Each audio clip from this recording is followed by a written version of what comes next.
in 2016, it was the 10th anniversary of my first album, Pocket Change.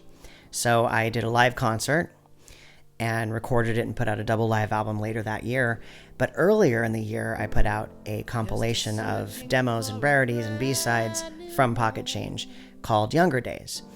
And the parallel that happened with the song Younger Days, I love when this kind of stuff happens, and it's so just happenstance and coincidence. It's just crazy.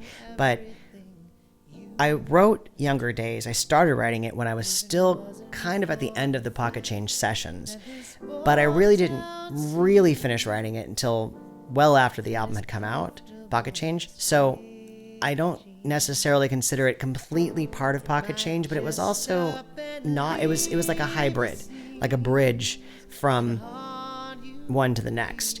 And I hadn't really finished it all the way. I think I may have performed it live once when it was in an earlier stage. And so for this anniversary CD, I went into Decibel Recorders. It's a studio in Noe Valley in San Francisco, because I wanted to record. There were a handful of songs that never got recorded, even though they were finished and written and everything for Pocket Change. And the demos were just like really bad quality. You could barely understand what was going on. So I made a rule and I said, I will go in and record them now, but they have to be absolutely exactly what they were. I can't rewrite. I can't fix them. I have to leave them however the last demo was.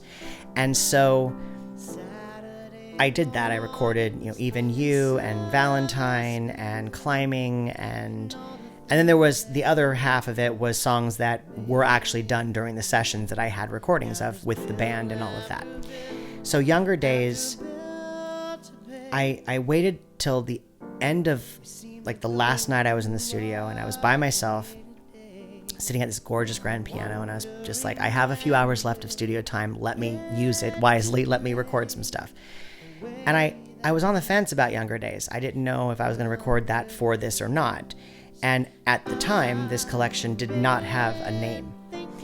And I pulled out the lyrics and I looked at it. I was like, well, I remember how this part goes, and I know that this is this thing and that is this thing and whatever. And I started playing.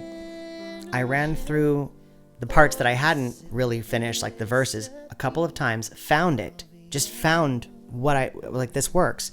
Hit record. I recorded it 2 takes, and the first take is the one that is on Younger Days, I believe. I think it was the first take, because I think the second take I had lost that magic of the moment, and I was trying to get a take as opposed to just letting it be captured. And I finished it. I was packing all my stuff up, and I got very quiet because I felt it had really done something to me to get that song finished. And I went, that's the name of the collection, because it's all from 10 years ago, and it was all stuff that was written almost 20 years ago at the time. And I said, that's the name, Younger Days.